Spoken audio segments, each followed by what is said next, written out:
Welcome to Forensic Friday. Did I say Forensic Friday? I did. We're doing a Forensic Friday if this goes up on Friday. Otherwise, welcome to another true crime story time, where I tell you one true crime case that was solved using forensic science, all while doing, and that's right, my makeup. Today's video will be featuring the Moon Spell palette from Lunar Beauty. I've had this for like 3 years, you guys, and the first time I used this palette, I didn't know crap about makeup, and I kind of wanted to redeem myself and do a legit look with this now that I'm a little bit more experienced. Not professional, but experienced. So that is what we're doing today. Plus, I'm just really bored with all of the releases lately in makeup, honestly. I don't see anything that's unique that I really need in my collection. Outside of that Weirdos palette from Unearthly Cosmetics. I can't wait for that. I probably don't need that either, but you know, I'm probably gonna get it. Anyway, all the other items I'm using in this video will be linked in the description below. Please read the disclaimer. I am not a professional forensic pathologist, nor am I a professional makeup artist. I'm just the average girl at home like you, playing in my makeup. Sometimes I do my nails while I talk about a true crime case. So if that's something you're into, then you are more than welcome to stick around and hit the subscribe button. Also, quick reminder, the comment section is a privilege. Don't fuck it up. Now let's get into today's case. So this all takes place in August of 1993 in North Carolina. Millions of people visit the beaches on the Outer Banks of North Carolina annually. Now, there is no shortage of things to do there, from the beautiful sandy beaches to the seaside food. Why does this sound like a script? From the beautiful sandy beaches to the tasty seaside food, it is the perfect vacation spot for families, for couples, and even singles. You know, if you just want to have some fun, it's a really nice vacation spot. 35-year-old Jeanette Siclari was a frequent visitor of the area. Visiting the Outer Banks was a tradition in her family that was started a long time ago when she was just a little girl. So she was used to going up there every season. In August of 1993, Jeanette visited the North Carolina beaches with her brother Robert and her two best friends, Celeste Bathman and Nancy Matt. Guys, I have like my summer hat on a stand in the corner, and that shit keeps freaking me out. Now, Janet, she was newly single and ready to mingle.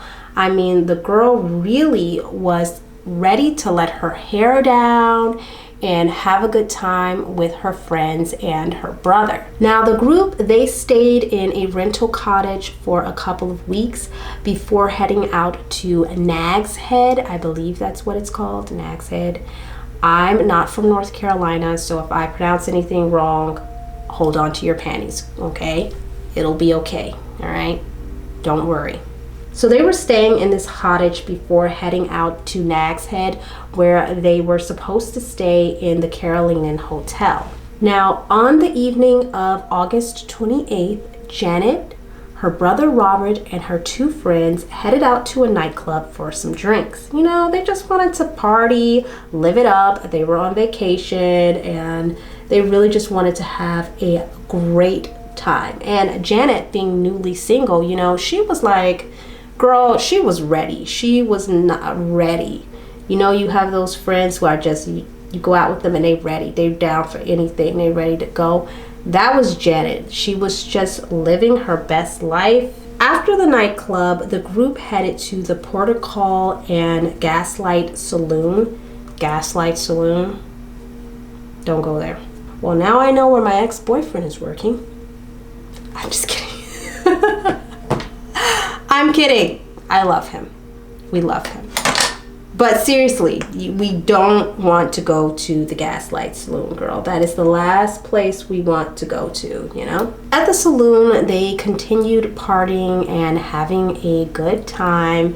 You know, they were dancing, they were drinking, and it got later and later into the evening. As it got later into the evening, Celeste and Nancy grew tired, and they were all partied out and they were ready to head back to the room to pack because, you know, they were heading to somewhere else the next day. However, Janet, she wasn't ready to leave. She was in her party animal mode and she was like, booze, y'all can go, I'm staying here, I want to keep going. You know, there's always that friend who don't know when to wrap it up. You know, I'm the friend where I'm like, okay, look, I come out, I'm out for like an hour, 2 hours, 3 hours, and I have my drink. After I have my drink and I have my dance, and maybe I don't even have a drink, but after I get my dance on, I'm ready to leave. Like there's no reason for me to stick around. I kind of admire people like that. Like I admire my friends that are like that, but at the same time, I'm like, you got to know when to wrap it up, okay? Because that's when shit start going wrong. You know, you've been out too long, it's time to go home, okay?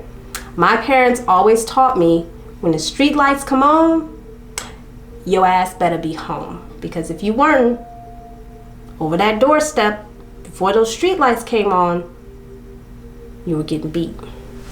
Well, I was getting beat. You probably weren't, but I was. Hi, boo. You want to come up and say hi to the peeps? You want to say hi to the peeps? Yeah? Come on. Come on, girl. Yay. So, because Janet wasn't ready to leave, her friends decided that they would just leave the car with her because they all came together. So they decided to just leave the car with her and that they would walk back together. They felt like it would be a lot safer if they walked back together and she had the car so that she wasn't walking alone late at night. I don't know about you guys, but I had a rule with my girlfriends that we never leave a place that we've gone to together alone. We always leave together. If we came together, we leave together. I mean, if they were ready to leave and she wasn't, I guess they really had no choice, but I don't know. I wouldn't be leaving my girlfriend like that unless she just really didn't want to go. Then I'd be like, okay, bitch, I'm gonna either drag you out of here. There's been times where I had to drag my friends, like, I'm gonna drag you out of here because I'm not leaving your ass. I'm just not. But that's just me, you know. Let me know in the comment section how you guys are when you go out with your friends. Do you have any kind of safety rules like that, or do you just like every man for himself? I don't know. So they left Janet there and they headed back to the hotel room.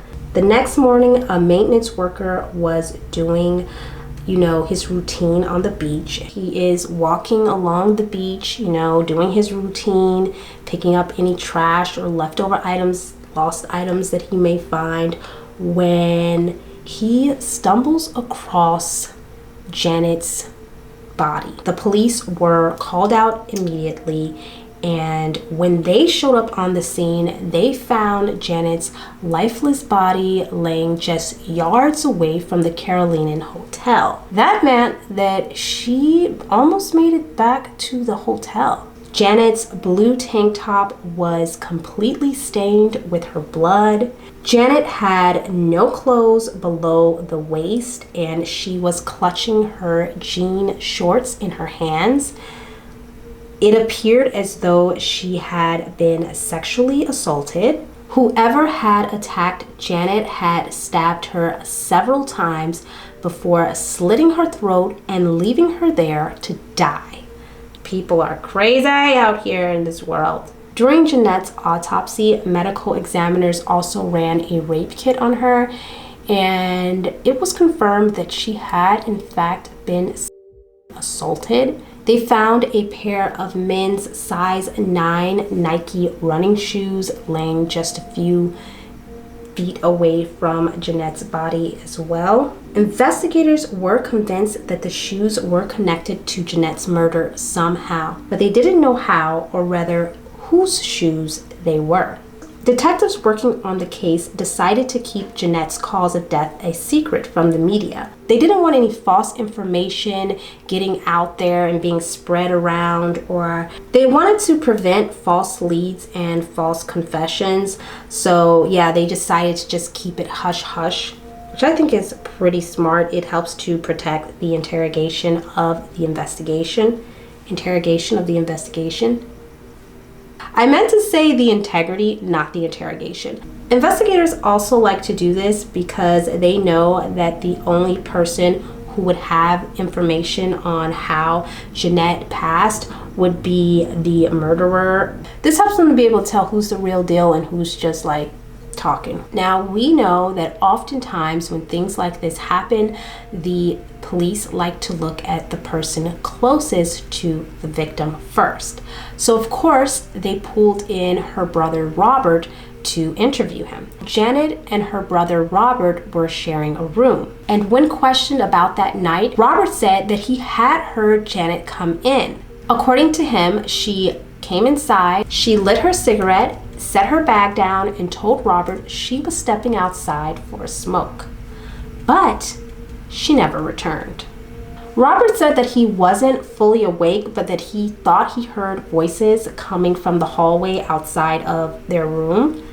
So he felt like she may have been meeting with someone or talking to someone out there, but like I said, he was half asleep, so he wasn't 100% sure. The following morning, when Robert woke up, he noticed that Janet's bed hadn't been slept in the entire night. And when he looked out the window, he saw dozens of police cars, and that is when his stomach dropped.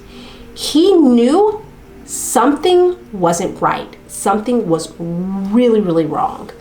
You know how you feel stuff and you think you know, but you don't really want to know. It's like, you know it, but you're like, no, I don't want to know. I don't think so. I don't want that, North Carolina police tried to retrace Jeanette's steps on the night she was murdered. When investigators questioned Nancy and Celeste, they told investigators that they spent most of the afternoon on the beach with the hotel's bartender, Edward Reed Powell. Now, according to them, Janet and Reed hit it off, and on the evening of Janet's murder, the three women ran into him at the saloon. Now, Reed, he was with his girlfriend at the bar. I'm just going to call him Reed because they keep calling him Reed, so Reed. And by the way, his name is spelled Reed, like read a book, like R-E-A-D. So I know he got made fun of when he was in school as a kid. So Reed was at this bar with his girlfriend, and he and his girlfriend had gotten into an altercation because his girlfriend was talking to another guy. According to Nancy and Celeste, when they left the bar, they left Janet with Reed. Janet had a lot of fun dancing and flirting with Reed. And at the end of the night, after her friends left and everything, it was around approximately 2 a.m. in the morning when Janet and Reed left the saloon. Janet offered Reed a ride since it was on the way to her hotel room. Police needed to get the story from Reed themselves, so they brought him in for interrogation, or I would say an interview because he wasn't considered a suspect at the time, so they brought him down for questioning. And he told police that Janet did in fact drop him off at home, but after waiting a couple of hours without his girlfriend returning home, he began to grow concerned and decided to go back out and look for her. Now, it just so happens that Reed's girlfriend actually worked at the hotel that Janet was staying in. So essentially, Janet dropped Reed off, and then Reed went back to where Janet was. Basically, that's what he told police, at least. So according to Reed, he decides to go out looking for his girlfriend. He gets into his vehicle and he goes to the hotel where, Janet was staying at and his girlfriend worked. He said that while waiting for his girlfriend, he saw Janet arrive back at the hotel. I don't know, I feel like she should have already been at the hotel because she dropped him off first. before he waited and then left in his vehicle. I don't know. Maybe I just got the timing wrong, but it seems a little bit strange. Then Reed tells investigators something very curious. Reed tells investigators that he took a knife from his kitchen and a large stick of pepperoni to eat in the car while he waited for his girlfriend to come out of work. It's not unbelievable, but it's just like, come on, dude, really? In the middle of the night, 2 a.m.? As we know, Janet had been stabbed to death before having her throat slit. I mean, at this point, the investigators are looking at homeboy like, I'm sorry, wait, what?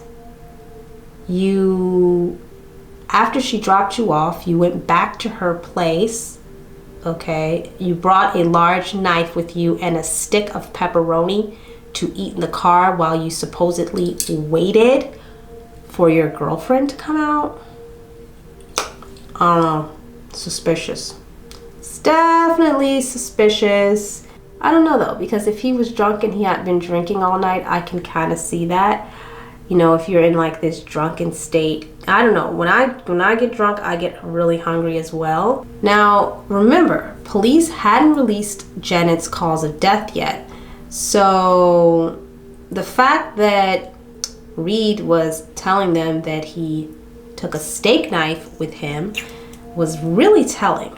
As you can imagine, detectives' alarm bells were going off and ringing on this guy because what are the odds? At some point, Reed's girlfriend also became a suspect in Janet's murder when witnesses came forward and told them that they had seen the two exchange words and it wasn't pretty. Let's just say that it wasn't pretty. Allegedly, the two exchanged words when Robert, Jeanette's brother, had sent back food to the hotel restaurant where she worked, and so she also didn't like Janet. So she already had an attitude with Janet from the jump.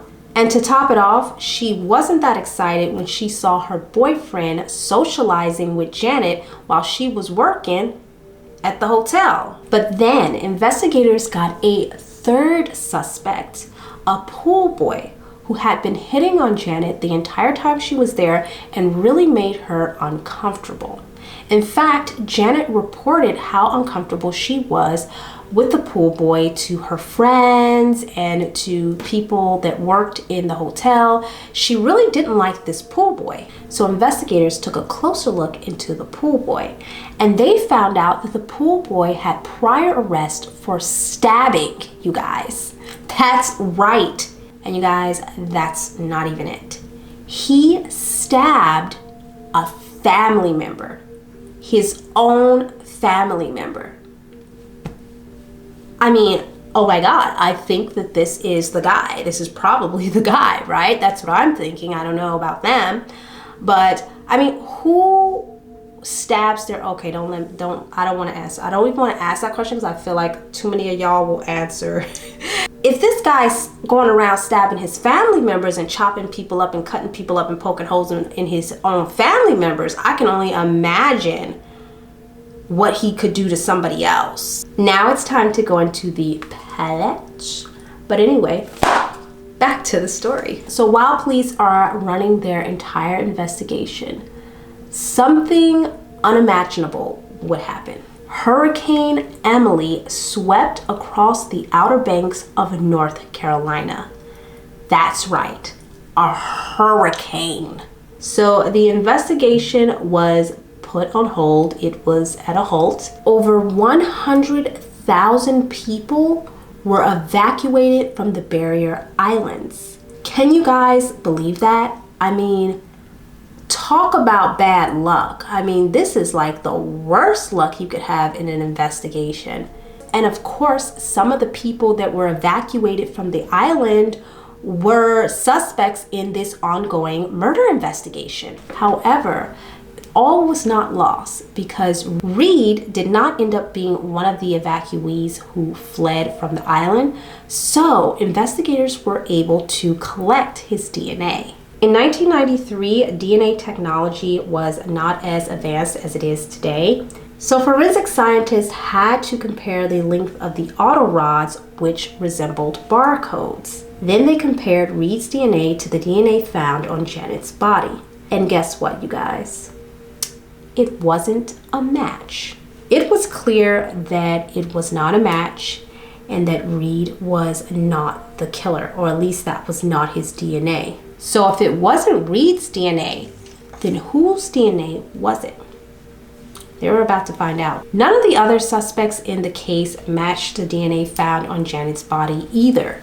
So investigators were running into a major problem. You can just imagine how frustrated investigators were at this point because, I mean, nothing's matching. First, they had to deal with a hurricane literally roaming through their entire investigation, and now none of the DNA is matching. Investigators began to think that their murderer may have already escaped the area. You know, possibly they fled when the whole Hurricane Emily thing happened, and now they were no longer on the island. Investigators didn't know where to turn, so they turned to the FBI, which is exactly where I would go. The good old FBI. The FBI joined the investigation, and despite interviewing over 100 suspects, they got nothing. After a year, Janet's case went cold. Then in 1997, a groundbreaking piece of technology would change the status of Janet's case, and others like it around the nation. This groundbreaking technology was called CODIS. And we've talked about CODIS here on my channel before, so if you've seen my other videos, you pretty much know what CODIS is. But CODIS is a combined DNA indexing system in which police around the United States can share the DNA of convicted criminals. Before CODIS, there wasn't a way for police in different jurisdictions to be able to compare the DNA from various suspects. Now, with CODIS, they were able to do that, which made things a lot easier. 5 years after Jeanette Siclari's murder, investigators in North Carolina put her killer's DNA into the CODIS database. And what do you know?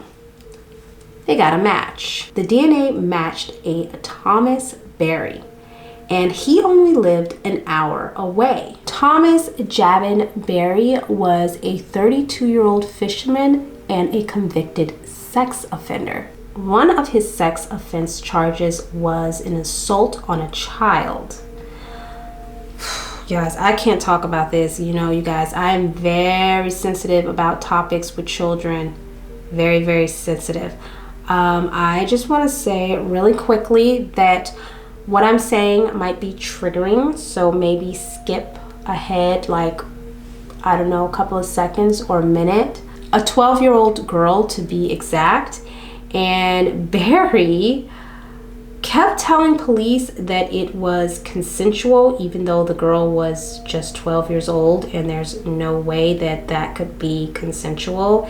He kept saying that it was consensual, like that it made it okay, even if it was, which it absolutely cannot be, but even if it was, that doesn't make it okay. It was like he thought because he said it was consensual that made it okay for him to assault this 12-year-old. Like,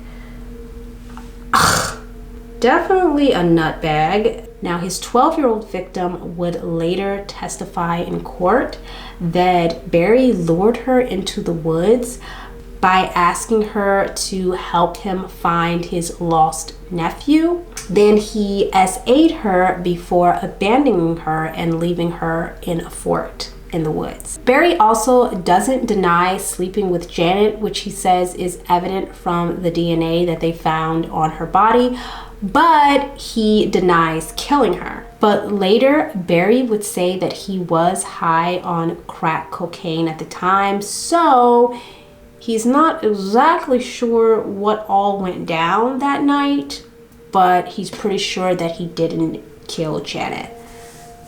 Boy, when you on crack cocaine, you can't be sure of nothing. I mean, not a damn thing. I'm saying it like I know. I do not know.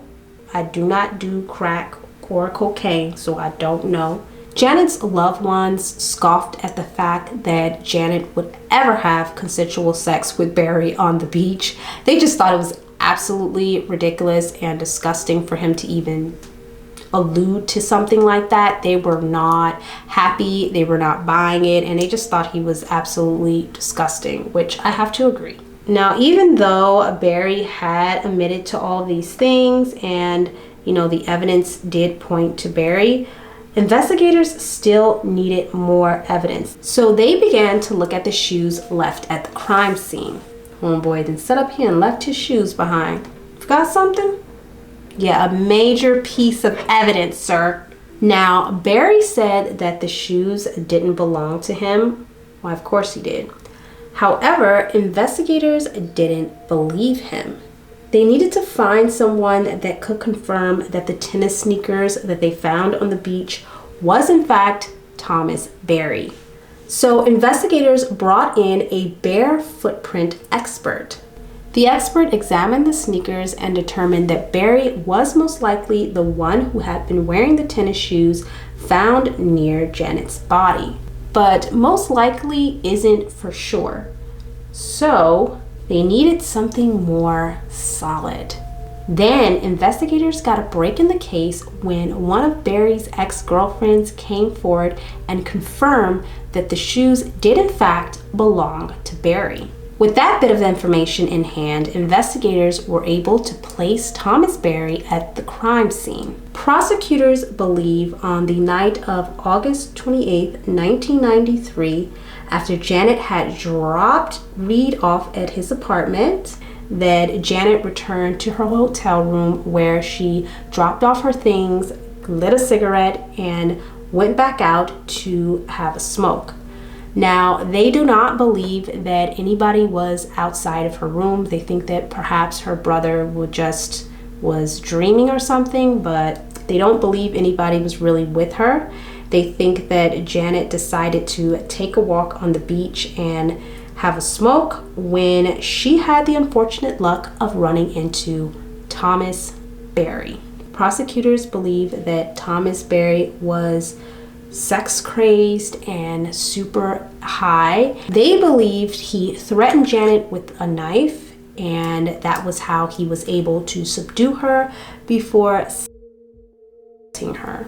They believed that once Barry had assaulted her, he stabbed her to death in a vicious frenzy. They assumed he did this so there would be no witnesses to his crime, because most likely Janet had seen who he was, and she could, if he left her alive, it was possible that she would identify him. So he had no choice. He couldn't leave her alive. He had to kill her. It is believed that Barry left his sneakers on the beach so that his shoe impressions did not lead police back to his house. But he didn't think about the DNA that he left all over Janet's body. At Barry's trial, one of his surviving victims testified that in 1992, Barry broke into her home and tried to assault her. Although she managed to survive, she never pressed charges against him. Oof. Child. Girl, I'm sorry, I just acted like Jim Carrey in The Mask, but I am obsessed. Girl, every time I put me on some black lips, I'll be feeling sexy. I don't know why. I just love it. Thanks to forensic science and some good police work, in 1999, Thomas Jabin Barry was convicted of first-degree murder and sentenced to life in prison without the possibility of parole. Barry is currently incarcerated at Warren Correctional Institution in Mason, North Carolina. In 2001, he lost an appeal and will not be eligible for parole. Janet Siclari was from New Jersey, where she worked as an ultrasound technician. She earned her degree in radiology in 1979, having earned the highest marks in her class. Her brother Robert still struggles with guilt about her murder till this day. I wanted to leave today's case off with a little something about Janet, because we have to remember that that's ultimately who the story is about. What did you guys think about this case and my makeup look? Please let me know in the comments down below. If you like videos like these, you can check out some of my other episodes. I'll leave them linked on the screen right here. Like, comment, subscribe, and share. Please share because it really helps me out. And I'll see you guys next time with another true crime story time. Bye.